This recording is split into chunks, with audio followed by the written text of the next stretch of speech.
Hermanos, vamos a tomar nuestros asientos y prepararnos para recibir el mensaje de la palabra de Dios, que tiene que ver el tema realidad y conciencia sobre el infierno.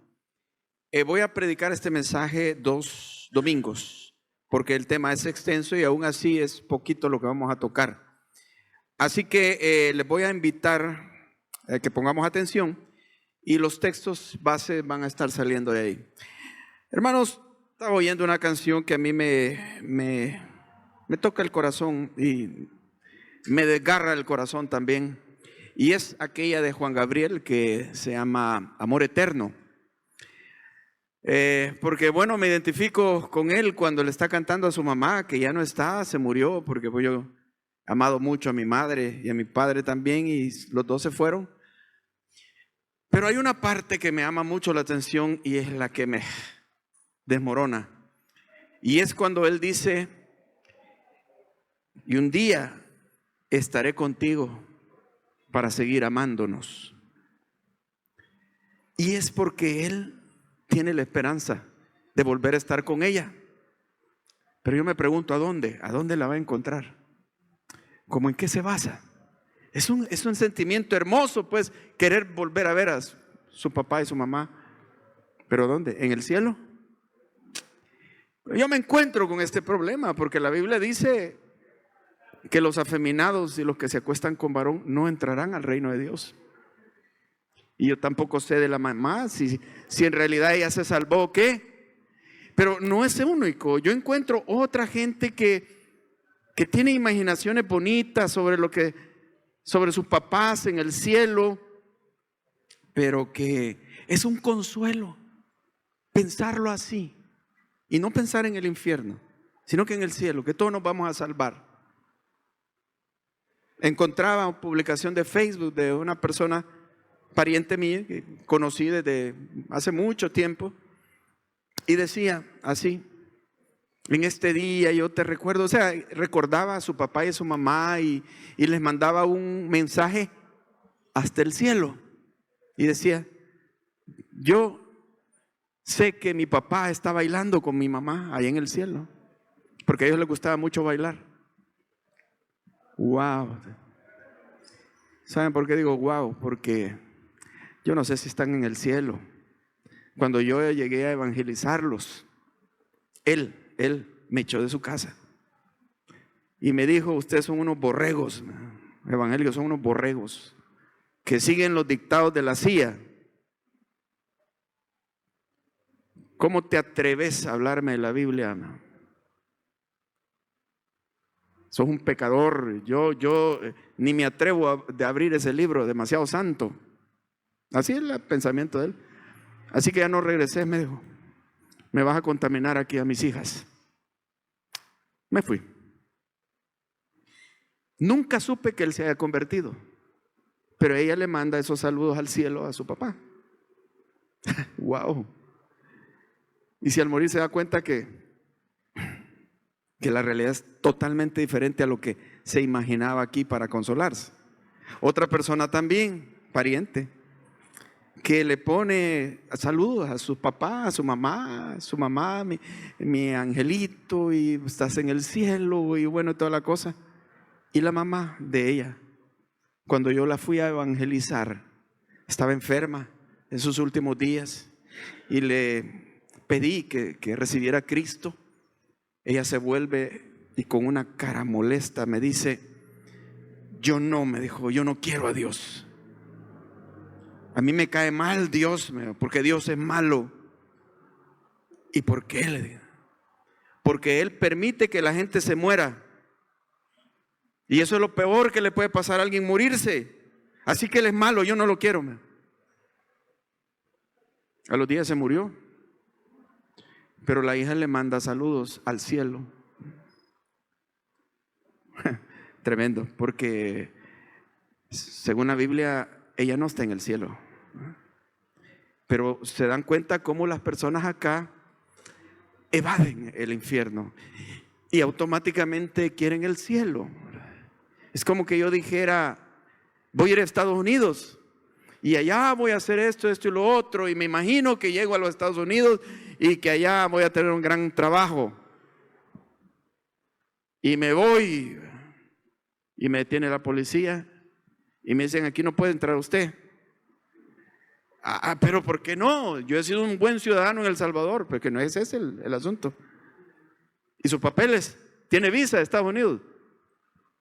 No, pero tengo DUI de El Salvador. Así es la gente. Quieren imaginarse cosas que en realidad no son.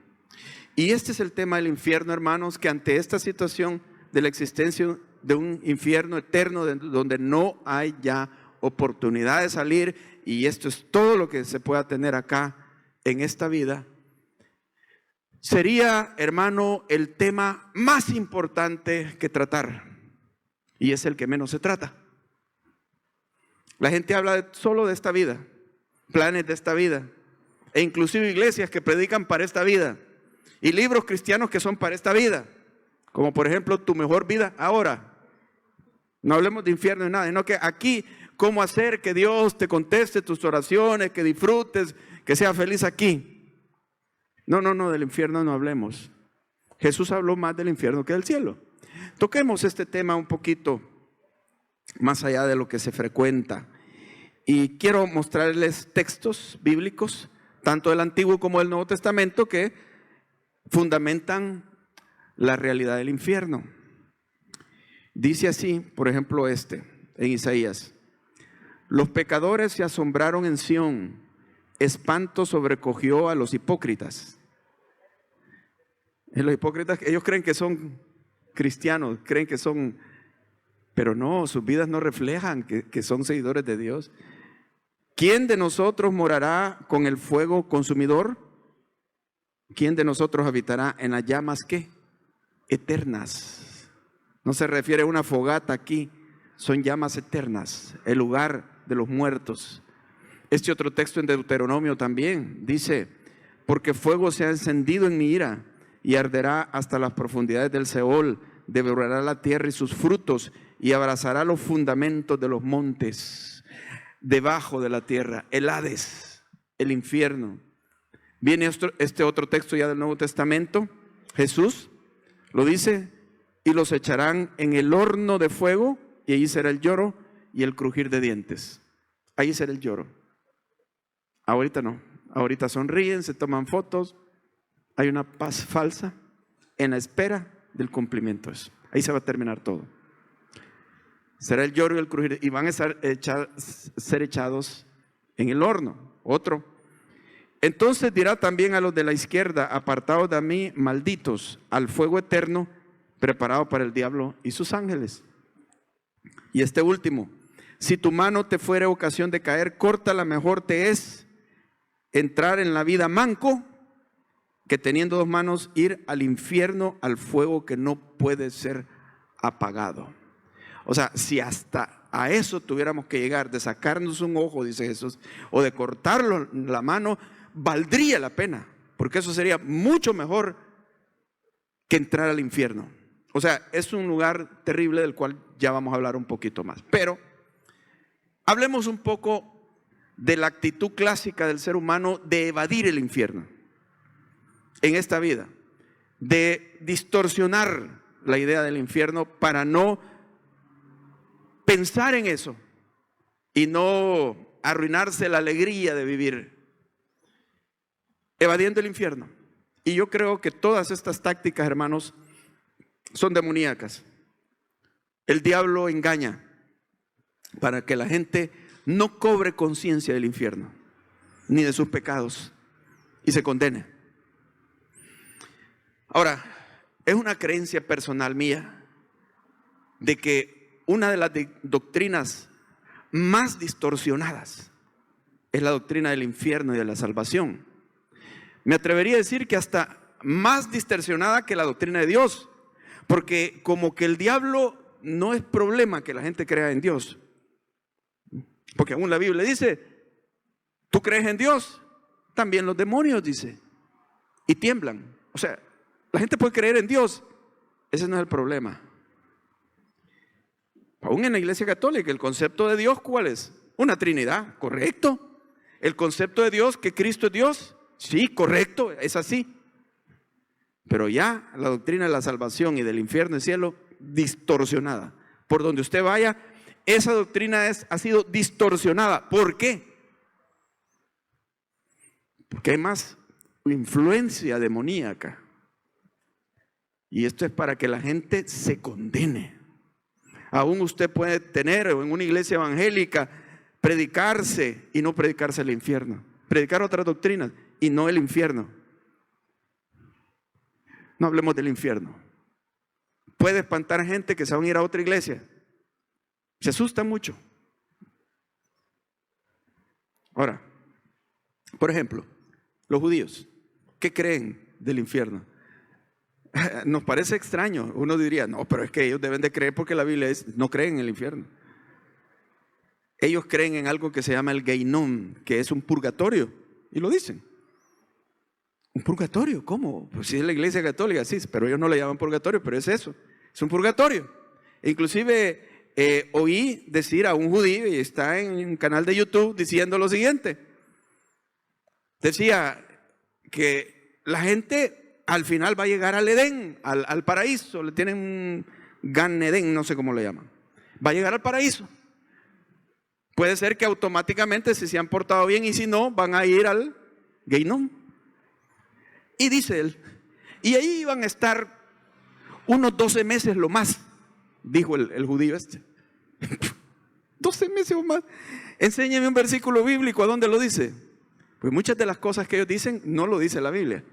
Lo dicen los sabios de Israel, el Talmud. Los grandes rabinos de la Edad Media dijeron eso. Y le creen a los rabinos más que a las Escrituras. Y dicen, tú no puedes interpretar las Escrituras si no es por el Talmud, por los sabios de Israel. Sin inventos. Es de lo que Pablo dijo, no hagan caso de las fábulas judaicas. No está en la Biblia. Entonces, pero ellos así lo ven, purgatorio.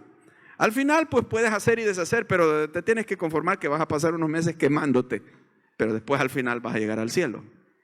Ahora, ¿qué dicen los islámicos? Tienen un concepto del infierno, pero una situación rara en cuanto a la salvación, sumamente rara. Usted sabe que cuando un hombre musulmán se muere y se salva, si es que se salva, porque también dicen que tú podías guardar todas las leyes de Alá y Alá al final decir, te vas a condenar, así, sin qué ni para qué. Nadie de ellos puede tener ninguna seguridad, aunque sea lo más fiel. Aún Mahoma lo dijo, y no me lo estoy inventando, dijo, yo no les puedo decir a ustedes dónde van a ir al final, porque ni yo sé a dónde voy a ir. ¡Wow! Y que no es el profeta de Dios, eso es lo que dijo, ni yo sé dónde voy a ir. Entonces, la única manera de librarte del infierno, ¿sabes cuál es? Ahí en el Islam. Que mueras peleando contra los infieles por el Islam. O sea, te mataron en guerra porque estabas peleando contra los infieles, o te pusiste unos explosivos y te fuiste a poner en medio de judíos y te explotaste. Ahí automáticamente te ganaste el cielo. ¿Creen que es broma? No. Para que muchas veces la gente no sabe. Eso es así. Y cuando muere el hombre, ¿saben cómo es el paraíso? 72 vírgenes para él. Y esas 72 vírgenes están a la orden de él todo el día. Entonces son relaciones sexuales interminables las que va a tener.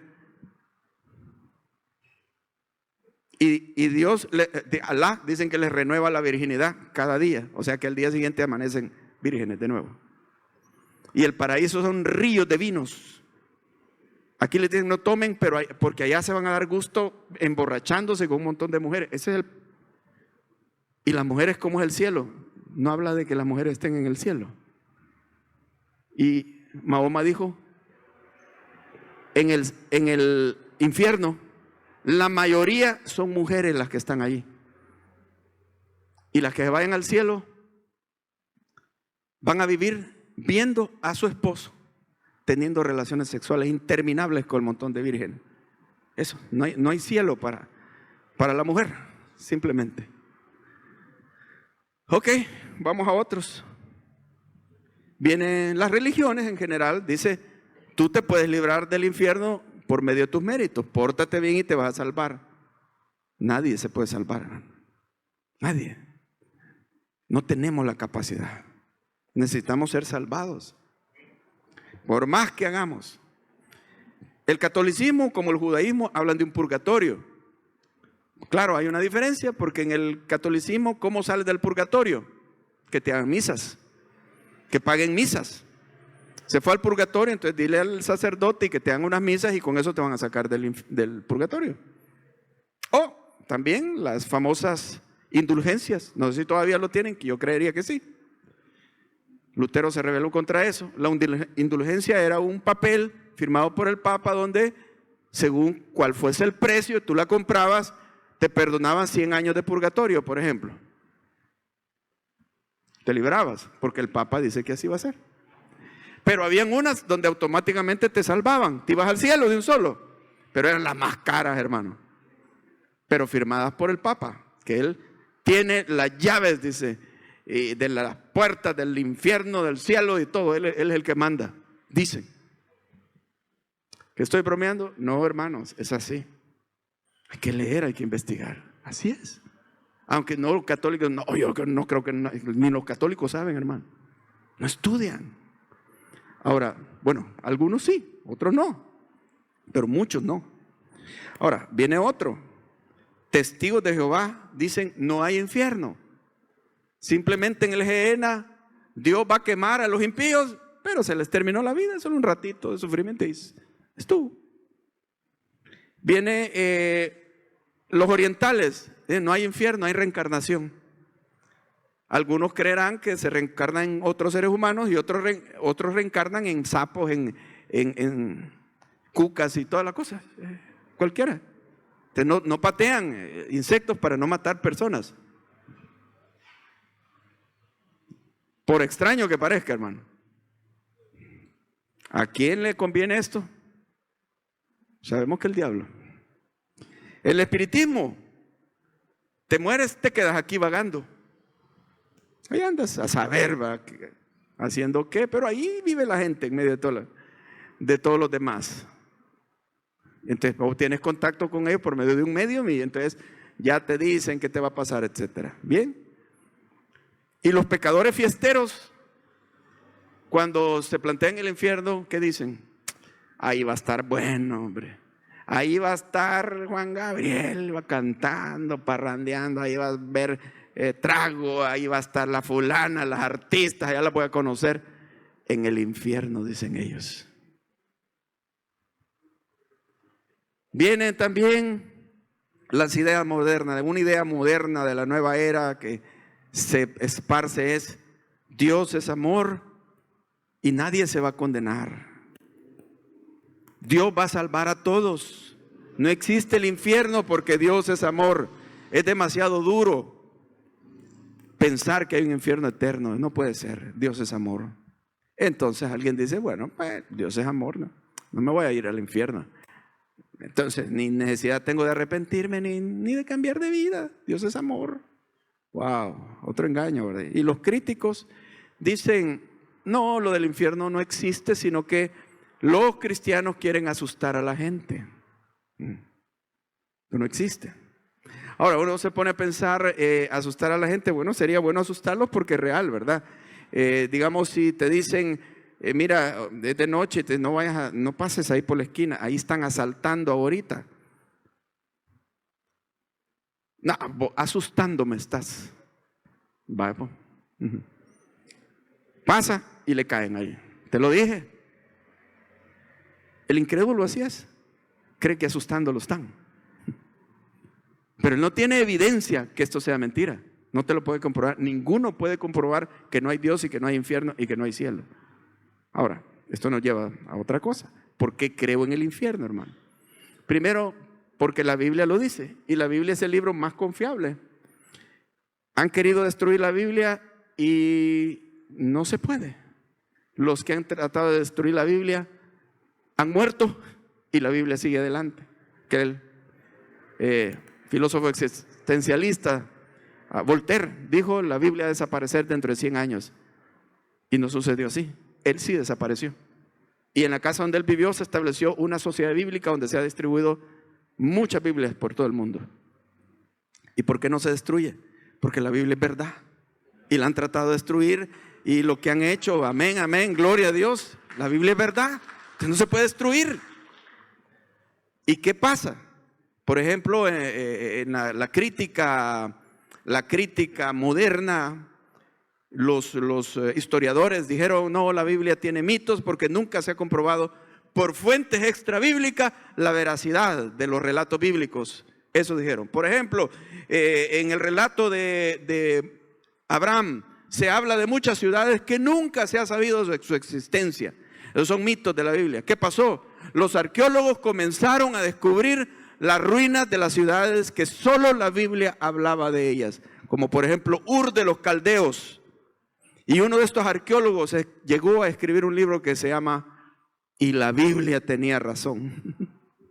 Solo la Biblia sobre las fuentes históricas. O sea, ese libro con tanta veracidad, ¿cómo yo le voy a creer a alguien, a un especulador versus la Biblia? A alguien que solo está diciendo: no, lo que pasa es que me querés asustar. Le voy a creer más a ese que a la Biblia. Los hombres son mentirosos, hermanos. Los hombres evaden las verdades. ¿Y cómo voy a creer en fulano que dice que no existe el infierno? ¿Cómo me compruebas que no existe el infierno? Como para confiarme y después me puedo llevar una sorpresa horrible por haberte creído que no existe el infierno. ¿Quién sos para decirme que no existe? ¿Cómo me lo demostrás? ¿Se dan cuenta que aquí nos estamos jugando el destino eterno? ¿Qué le vamos a creer? Otra cosa que yo encuentro aquí, hermano, es una lógica, y es lo siguiente: todo en este universo tiene una contraparte. Todo tiene una contraparte. Hay bien y hay mal. Los dos. Hay blanco y hay negro. Hay verdad y hay mentira, hermano. ¿Existe la mentira? Sí. Y existe la verdad. Entonces, en esta lógica existe cielo, ¿verdad? Algunos prefieren: no, solo cielo hay. Pero es que si hay cielo hay infierno, hermano. Así es. No puede dejar de ser así. Es la lógica de todas las leyes del universo. Todo tiene su contraparte. De yo ponerme en contra de la lógica del universo que Dios ha dejado es ser suicida. Ahí yo mismo me voy a ahorcar porque no quería yo saber eso, ¿verdad? Ahora, si aceptamos las declaraciones en la Biblia, porque algunos se basan supuestamente en la Biblia, ¿qué dice la Biblia? Dios es amor, entonces no existe el infierno. No, lee bien. Dice que Dios es amor, pero también dice lo siguiente: Dios es fuego consumidor. Y existe el amor, pero también la Biblia habla de la ira de Dios sobre el impío. Y habla de la justicia y de la injusticia. Dios es amor, pero Dios es justo también. Entonces no puede evadir de esa manera. Se está engañando. Si acepta los versículos del amor de Dios, tiene que aceptar los versículos de la ira de Dios, de la ley de Dios, de la justicia, de la condenación del pecado. Si hay infierno, sería así, miren. Si no hay infierno, todos se salvan automáticamente. No hay justicia. No hay justicia en la tierra, ni allá. No hay justicia. ¿Por qué? Porque querría decir que alguien puede violar, puede abusar, puede matar, puede robar, puede hacer lo que quiera y nada le va a pasar. Se va a salvar. ¿Creen ustedes que eso? No, hermano, no es así. Hay justicia y el infierno es un campo de justicia. O sea, no solo aquí en la tierra, pero hay unos malvados que no sufrieron mucho acá y parece que se la libraron. No se la han librado, hermano. La justicia lo va a alcanzar. Y en otra vida es peor, porque allá de allá no se sale. Aquí al menos en el penal le dan unas tortillitas para que coma, pero ya no. Es peor. Ahora, el gran riesgo de todo esto, hermano. Platicaba yo con un amigo ateo hace muchos años. Bueno, y él me insistía en que no había Dios, no hay cielo ni hay infierno. Y yo le decía que sí. Ahora, al final, pues, cada uno en su posición, le dije, ok, mira, definitivamente no me puedes comprobar que no hay Dios. Tus argumentos no, a ti te llevan a creer eso, pero no son absolutos. No hay evidencia que no exista Dios. Tampoco hay evidencia que no exista el infierno ni el cielo. Por lo tanto, pongámonos en un plano neutral. Tú tenés parte de razón, un 50% de razón. Y yo creo en Dios, creo en el cielo y el infierno. No me puedes refutar. Tampoco yo te puedo demostrar, porque no te puedo llevar al infierno para que lo veas, o al cielo. O hacer que Dios se aparezca y entonces hoy sí vas a creer. Tampoco puedo hacerlo. Lo sigo por fe. Tengo indicios para creer y razonamientos para creer, pero vaya, 50% de razón tú y otro 50% lo tengo yo. Al final nos morimos los dos. ¿Y qué sucedió? Si tú tenías la razón, no existe cielo, Dios, no perdiste nada. Y yo viví creyendo que había Dios, tampoco perdí nada. Pero si sale como yo creo, mi 50% de razón, ¿sabes qué va a pasar? Tú pierdes todo y yo gano todo. ¿Quién está en mejor posición? Ahora, sigamos y hablemos un poquito sobre cómo será el infierno, cuál es el estado de los perdidos. Y veamos ahí en Lucas capítulo 16, versículo 19. Lucas 16, 19. Quiero decirles esto, algunos le llaman la parábola del rico y Lázaro.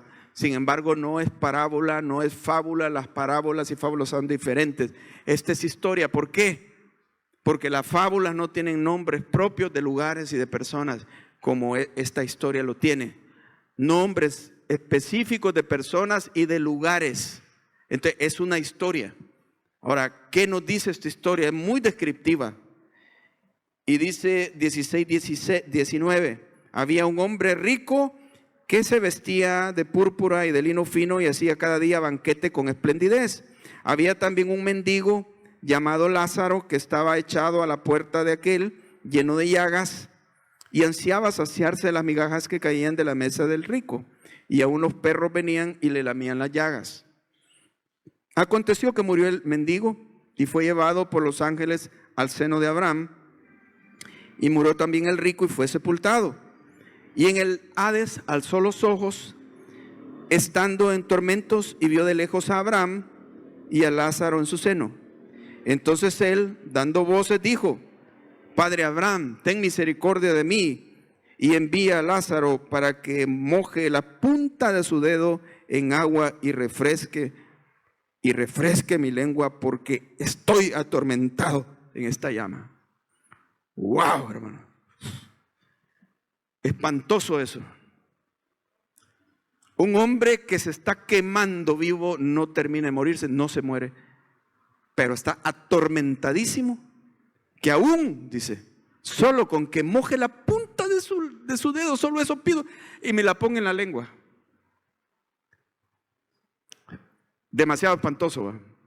Pero yo no le hay otra explicación. Yo he estudiado la Biblia a ver si esto es imaginativo. Las declaraciones sobre el infierno son simbólicas o algo así. Y no, hermano. Según las reglas sanas de interpretación de la Biblia, no son simbólicas. Es literal. Si alguien quiere decir, no, pero es simbólico, ¿qué vamos a hacer? Usted está decidiendo ya irse al infierno. Ya tomó su decisión. No reclame. Y no se ponga a gritar cuando esté allá y reclamarle a Dios, porque tuvo la oportunidad de hacerlo. Y decidió negar, dudar. ¿Quién se enfrenta ante esto? Ahora, el hombre ahí está ya consciente de la realidad, de lo que ha pasado. Toda su vida la pasó inconsciente, ahí sí. Toda la gente vive inconsciente, hermano, sonriéndose, disfrutando de lo que les va a suceder. Es triste decirlo. Es mejor que lo sepan ahora y doblen sus rodillas y se arrepientan y busquen al único que les puede salvar, a Jesucristo. Y Jesucristo dijo, le dijeron los discípulos: ¿a quién iremos si solo tú tienes palabras de vida eterna? ¿Quién le da palabras de vida eterna? Nadie, hermano. De esto no habla nadie. Porque dice la Biblia, todo el mundo está bajo el maligno, engañados, inconscientes de lo que va a suceder. Ahora, sigue diciendo, versículo 26, versículo 25, pero Abraham le dijo: hijo, acuérdate que recibiste tus bienes en tu vida, y Lázaro también males, pero ahora este es consolado aquí y tú atormentado. Además de todo esto, hay una gran cima está puesta entre nosotros y vosotros, de manera que los que quieren pasar de aquí a vosotros no pueden, ni de allá pasar acá. Entonces le dijo: te ruego pues, Padre, que le envíes a la casa de mi padre, porque tengo 5 hermanos, para que les testifique. Se hizo evangelista en el infierno este hombre. Quería salvar a otros. Claro, eso no existe, no puede. Para que les testifique, a fin de que no vengan ellos también a este lugar de tormento. Y Abraham le dijo: a Moisés y a los profetas tienen, óiganlos. Él entonces dijo: no, padre Abraham, pero si alguno fuere a ellos de entre los muertos, se arrepentirán. Mas Abraham le dijo: si no oyen a Moisés y a los profetas, tampoco se persuadirán, aunque alguno se levante de los muertos. Es triste la incredulidad del ser humano. No quiere, porque sus ojos están puestos solo en esta vida. Ahora, veamos algunas cosas aquí. Hay una exclusión eterna de Dios, separados de Dios. Y mire lo que dice: por cuanto todos pecaron, están destituidos. Como alguien lo cortan, lo excluyen, lo echan. Así está el condenado. Y así estaba usted y yo. ¿Usted se salvó, hermano? Así. Porque usted estaba en el infierno. Usted estaba condenado antes de venir a Cristo. ¿O no? Sí. Si hubiera muerto antes, mire la gran misericordia de Dios, que no se murió antes, hermano. Si no, estaría eternamente perdido sin poder salir. Ahí viene la misericordia, la gracia de Dios, ¿verdad?, que lo trajo a él. Pero usted estaba destituido de su gloria. Y Dios no está jugando. Tormento eterno en el fuego que no se apaga. Así, con un momentito, un minuto que usted tenga la mano puesta en una plancha caliente. O sea, sería tan espantoso eso. Y los alaridos que pegaría, hermano. Y ese es el momento. O sea, es inconcebible. Yo a veces cuando pienso en esto me siento abrumado, me rompe el corazón. Wow, o sea, qué tremendo, qué pavoroso. Pero no puedo decir no existe, no es así, es simbólico, no. Es literal, hermano. Dios sabrá, pero si Él me está avisando es para que yo me advierta en lugar de ponerme a pelear contra Él. Porque es así. Advierte y ven, arrepiéntete, ven a Cristo. Vergüenza y confusión eterna. Y dice: y muchos de los que duermen en el polvo de la tierra serán despertados, unos para vida eterna y otros para vergüenza y confusión eterna. Avergonzados de lo que creyeron, de lo que rechazaron, estuvieron a punto. Miren lo que será, porque les digo, y esto lo vamos a ver en el otro mensaje, hasta cristianos se van a condenar. Cristianos entre comillas, porque las iglesias tienen personas, nosotros no sabemos, que en realidad no han nacido de nuevo. Son religiosos, no han nacido de nuevo. Y si no nacen de nuevo, dice, no puede ver el reino de Dios. Cristianos aparentes, pero su vida, porque ahí se ve, por sus frutos los conoceréis. ¿Es usted un verdadero cristiano, hermano? No se puede. Como estar viviendo en pecado y ver, yo soy salvo. Dice la Biblia que el que conoce a Dios no peca. Ahora, no quiere decir que nunca pequemos, sino que se refiere a vivir practicando el pecado. No se puede, no hay salvación, hermano. Y dice que el que aborrece a su hermano todavía está en muerte. Y él creía que era salvo, y no, todavía está en muerte. En esto conocemos, dice, que hemos pasado de muerte a vida, en que amamos a los hermanos.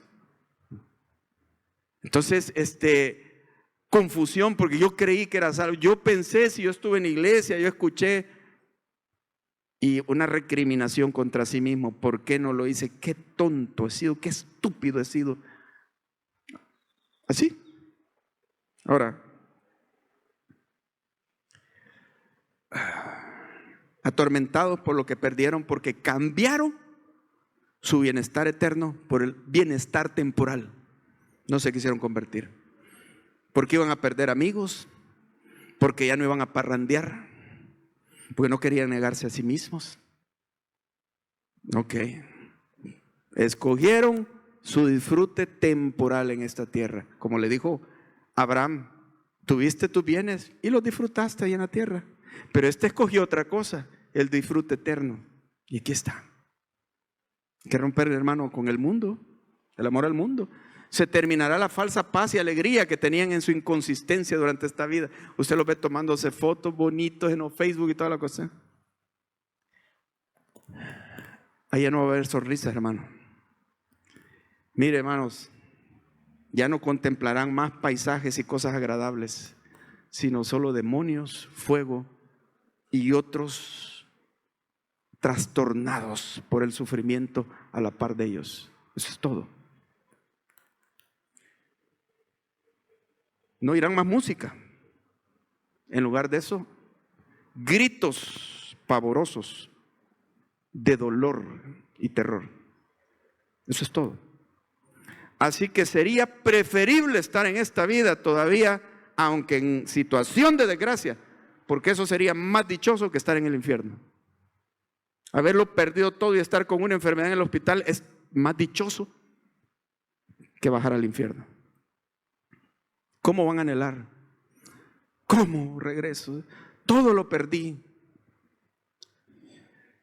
Veamos algunas cosas. Las palabras finales de muchos ateos y pecadores son como una premonición de lo que viene. Les voy a leer esto acá. En el momento final de la vida se deshace todas las teorías y toda la falsa confianza y falsa alegría, la falsa paz. Y aquí el hombre se enfrenta a su final. El gran filósofo inglés Thomas Hobbes, reconocido por su vasta obra sobre la filosofía política, un pensador de esta talla, llegó a decir en el momento de su muerte: me encuentro ante un horrendo salto en las tinieblas. Eso fue lo último que dijo el hombre. El caso de Jaroslawski, presidente del Movimiento Ateo Internacional, quien declaró enérgicamente, estaba muriéndose y gritó, quemen por favor todos mis libros. Hasta ahí se fue a dar cuenta de todas las barbaridades que había escrito contra Dios. Viene también impresionante las últimas palabras de David Hume, aquel gran filósofo ateo, gritó al morir: estoy en las llamas. Y dicen los que estaban alrededor que su desconcierto era una escena terrible, la confusión en la que estaba en ese último momento. El otro gran filósofo, el francés Voltaire, famoso por su sarcasmo, fue uno de los mayores exponentes del pensamiento, de la Ilustración, eso sí, prescindiendo abierta y públicamente de Dios. Al morir era inmensamente rico, pero en su muerte tuvo un espantoso final. Su enfermera dijo: por todo el dinero de Europa, no quisiera volver a ver morir a un incrédulo. Toda la noche pasó gritando, pidiendo perdón. Viene otro gran estadista, Napoleón Bonaparte. Relata el conde Montolón, y dijo así: el Kaiser murió abandonado por todos sobre esta solitaria roca. Su lucha con la muerte fue terrible. El que fue emperador y tuvo un tiempo, pero todo pasa. El mundo a sus pies. El gran poeta, novelista y dramaturgo científico alemán Wolfgang von Goethe dice: ¿qué estaría pensando en el momento? Pero al final gritó: más luz, denme más luz. Un caso muy particular lo representa el alemán Heinrich Heine, uno de los últimos poetas del romanticismo, conocido por su carácter burlón y escéptico. Cambió más tarde de su ideología y su manera de ver las cosas y se convirtió al cristianismo. Y al final de su vida dice así: cuando se está en el lecho de la muerte, se vuelve uno muy sensible y quisiera hacer las paces con Dios y con el mundo. Poemas que contenían la mínima, poemas de él que contenían la mínima crítica contra Dios. Angustiado yo, pero animado, los eché al fuego. Quemó todos sus poemas que tenían una crítica contra Dios. Y dice: es mejor que ardan los versos y no el escritor. He vuelto a Dios como un hijo perdido, después de haber estado cuidando los cerdos con los seguidores de Hegel, otro de esos filósofos existencialistas ateos. Nietzsche, aquel famoso, dijo que Dios había muerto, padre del nihilismo y la muerte de Dios, llegaría finalmente a morir, dice, en un estado de completa locura. El hombre se hizo loco. Desgarradora las últimas palabras de Sir Thomas Scott, antiguo presidente de la Cámara de los Lores inglesa. Dijo él: pensé hasta este momento que no había Dios ni infierno. Ahora estoy seguro y siento que ambos existen y que yo estoy destinado a la perdición por el juicio justo del Todopoderoso. Wow. A esto podríamos añadir gente como Stalin. Sobre su final, su hija dijo en marzo de 1953: mi padre tuvo una muerte espantosa y difícil. Dios le da una muerte suave a los justos. O sea, él no la tuvo así. Lenin perdió la razón antes de morir e imploraba el perdón de sus pecados, gritando a las mesas y a las sillas que estaban ahí. Jean-Paul Sartre dijo: su última: he fallado. Bueno, y así podríamos seguir con muchos. Hermanos, que tengamos compasión y tristeza en nuestro corazón por los perdidos y que le digamos al Señor: úsame, Señor. Toda mi vida la voy a dedicar a eso, a salvar a otros. Es una gran operación de salvamento el que debe hacer la iglesia. Y lástima que a veces está inconsciente de eso, girando en activismo y actividades. Y no ganamos a nadie. Pero sí se puede, cuando nos ponemos en las manos de Dios. Cerremos nuestros ojos y oremos. Y mientras estamos orando, yo le pregunto a todos acá: ¿está seguro que iría al cielo? ¿Le ha entregado su vida a Jesucristo? ¿O el venir a la iglesia es una religiosidad, pero su vida no ha cambiado? Es un momento para reevaluarse, decir: Señor, yo me entrego a ti. Heme aquí, haz de mí lo que tú quieras. ¿Cómo está su vida, hermano? El mismo Pablo se lo dijo a los corintios: examinaos a vosotros mismos, a ver si estáis en la fe, a ver si son convertidos. Pero también usted ha escuchado este mensaje, pero no ha recibido a Cristo, o lo recibió pero su vida no cambió. Significa que usted tiene que recibir a Cristo. Porque nadie puede ver el reino de Dios, dice, si no nace de nuevo. Un nuevo nacimiento es un cambio de vida que solo Dios le puede dar. Dígale, perdóname, Señor. O sea, arrepiéntase, pídale perdón a Él, pídale perdón y reciba la salvación que Él da en Cristo. Cristo tiene que salvarle, porque solo Cristo le puede salvar. Recíbalo como su Señor y su Salvador en esta mañana. Si lo quiere hacer ahí donde usted está, órele a Dios y dígale de esta manera: soy pecador, Señor, perdona mis pecados. Temo el infierno, no quiero irme al infierno, Señor. Sálvame, rescátame. Sé mi Salvador y mi Señor. Estoy para lo que tú quieras. Si usted hizo esta oración, le aconsejo que le comunique a la persona que le ha invitado que usted ha hecho esta oración, para poder aconsejarle sobre los pasos en el caminar con Cristo. Gracias a nuestro Padre, ayúdanos como iglesia a cumplir tu misión en el nombre de Jesús. Amén.